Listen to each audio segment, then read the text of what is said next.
നമസ്കാരം, മലയാളി വാർത്തയിലേക്ക് സ്വാഗതം. വയനാട്ടിൽ റോഡിലൂടെ ഷോയും ഇറക്കി ജീപ്പിൽ പാഞ്ഞ് റീലൊക്കെ ഇട്ട് ആഘോഷമാക്കിയിരുന്നല്ലോ ആകാശ് തില്ലങ്കേരി. MVD എന്നിട്ടും മിണ്ടാതിരുന്നപ്പോൾ ഒടുവിൽ കോടതിയാണ് സ്വമേധയാ കേസെടുത്ത് ഉടൻ തന്നെ ഈ ജീപ്പ് പൊക്കണമെന്നും ആകാശ് തില്ലങ്കേരിക്കെതിരെ നടപടി എടുക്കണമെന്നും പ്രഖ്യാപിച്ചത്. ഇതെല്ലാം കേരളം കണ്ടതാണ്. എന്നാൽ ഇപ്പോൾ നിർണായകമായ ഒരു തീരുമാനമാണ് കോടതി എടുത്തിരിക്കുന്നത്. ഈ ജീപ്പ്, അതായത് ഈ ഷോ കാണിച്ച ജീപ്പ് വെട്ടിപ്പൊളിക്കണമെന്നാണ് കോടതി ഉത്തരവിട്ടിരിക്കുന്നത്. അത് അതേപടി അനുസരിക്കാൻ MVDയും.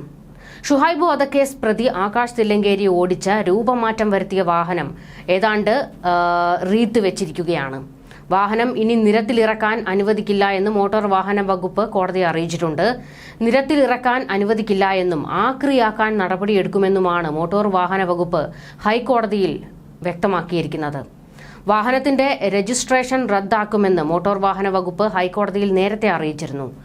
വാഹന ഉടമയ്ക്ക് 1.05 ലക്ഷം പിഴയും ചുമത്തിയിട്ടുണ്ട്. മലപ്പുറം സ്വദേശി കെ സുലൈമാന്റെ പേരിലുള്ള വാഹനമാണ് ആകാശ് തില്ലങ്കേരി ഓടിച്ചിരുന്നത്. സീറ്റ് ബെൽറ്റ് ഇടാതെ രൂപമാറ്റം വരുത്തിയ ജീപ്പ് ഓടിച്ച ആകാശ് തില്ലങ്കേരി വീഡിയോ സമൂഹ മാധ്യമങ്ങളിൽ പങ്കുവച്ചതോടെയാണ് വിഷയം വലിയ ചർച്ചയാകുന്നത്.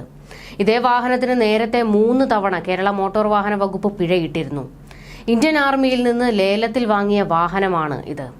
വാഹനത്തിന്റെ വലിപ്പം വരെ കുറച്ചു. ഇത് സുരക്ഷാ ഭീഷണിയാണ്. 6 സീറ്റുള്ള വാഹനം 3 സീറ്റാക്കി മാറ്റിയതിനെയും റിപ്പോർട്ടിൽ പരാമർശിക്കുന്നുണ്ട്. ജസ്റ്റിസ് അനിൽ കെ നരേന്ദ്രനും ജസ്റ്റിസ് ഹരിശങ്കർ വി മേനോനും അടങ്ങിയ ബെഞ്ച് സ്വമേധയാ എടുത്ത കേസിലാണ് മോട്ടോർ വാഹന വകുപ്പ് ഹൈക്കോടതിയിൽ നടപടികളെക്കുറിച്ച് അറിയിച്ചിരിക്കുന്നത്. മൊറയൂർ സ്വദേശി സുലൈമാനെതിരെ പോലീസ് കേസെടുത്തിരുന്നു. 9 കുറ്റങ്ങളാണ് ഇയാൾക്കെതിരെ ചുമത്തിയിരിക്കുന്നത്. കേസിൽ സുലൈമാനെതിരെ 45,500 രൂപ പിഴയും ചുമത്തിയിരുന്നു. കഴിഞ്ഞ ദിവസം ആകാശ് തില്ലങ്കേരി ഓടിച്ച വാഹനത്തിന്റെ ഉടമയാണ് സുലൈമാൻ. ലൈസൻസ് ഇല്ലാതെ ഓടിക്കാൻ വാഹനം വിട്ടു നൽകിയതിലും ഉടമയ്ക്കെതിരെ കേസുണ്ട്. ആകാശ് തില്ലങ്കേരിയുടെ ഡ്രൈവിംഗ് ലൈസൻസ് ലഭിക്കാത്ത സാഹചര്യത്തിലാണ് ഈ വകുപ്പ് ചുമത്തിയത്. നേരത്തെ ലൈസൻസ് വിവരങ്ങൾ കണ്ണൂർ RTOയിൽ നിന്ന് തേടിയിരുന്നു. ആകാശിന്റെ ലൈസൻസ് വിവരങ്ങൾ ലഭിച്ചാൽ ലൈസൻസ് ഇല്ലെന്ന കുറ്റം ഒഴിവാക്കാനുമാണ് നിർദ്ദേശിച്ചത്. വാഹനത്തെ നേരത്തെ കരിമ്പട്ടികയിൽ ഉൾപ്പെടുത്തിയിരുന്നു. വാഹനം അടിമുടി വ്യാജമാണെന്ന് മോട്ടോർ വാഹന വകുപ്പ് കണ്ടെത്തിയതാണ്. വാഹനത്തിന്റെ engine, braking system, gear box തുടങ്ങി ടയർ വരെ മാറ്റി സ്ഥാപിച്ചതാണ്. RC പ്രകാരം മഹീന്ദ്രയുടെ 2002 മോഡൽ ജീപ്പായിരുന്നു ഇത്. കരസേനയ്ക്ക് വേണ്ടി ഓടിയിരുന്ന വാഹനം 2017 ലേലം ചെയ്യുകയായിരുന്നു.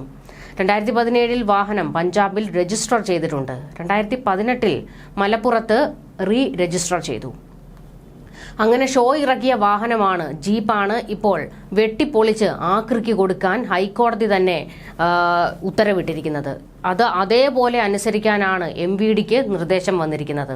ഒരു തരത്തിലും ഇനിയിപ്പോൾ അർജുനെ രക്ഷിച്ചെടുക്കാൻ, ആ വണ്ടി രക്ഷിച്ചെടുക്കാനും MVDക്ക് കഴിയില്ല. രാഷ്ട്രീയക്കാരൊന്നും ഇതിൽ ഇടപെട്ടിട്ടുമില്ല. ഇടപെട്ടാൽ നേരിട്ട് ഹൈക്കോടതിയിൽ നിന്നാണ് അടി വരുന്നത് എന്ന് പേടിച്ച് എല്ലാവരും മിണ്ടാതിരിക്കുകയാണ്. ഈ വാഹനം നിരന്തരം പ്രശ്നമുണ്ടാക്കിക്കൊണ്ടിരിക്കുന്നതാണ്. എന്നിട്ടും MVD വെറുതെ പിഴയിട്ട് ഒതുക്കിക്കൊണ്ടുപോകുകയായിരുന്നു കേസ്. എന്നാൽ ഇപ്പോൾ ഹൈക്കോടതി കഴുത്തിന് പിടിച്ചപ്പോഴാണ് ശക്തമായ നടപടിയിലേക്ക് കടന്നിരിക്കുന്നത്. ന്യൂസ് ഡെസ്ക്, മലയാളി വാർത്ത.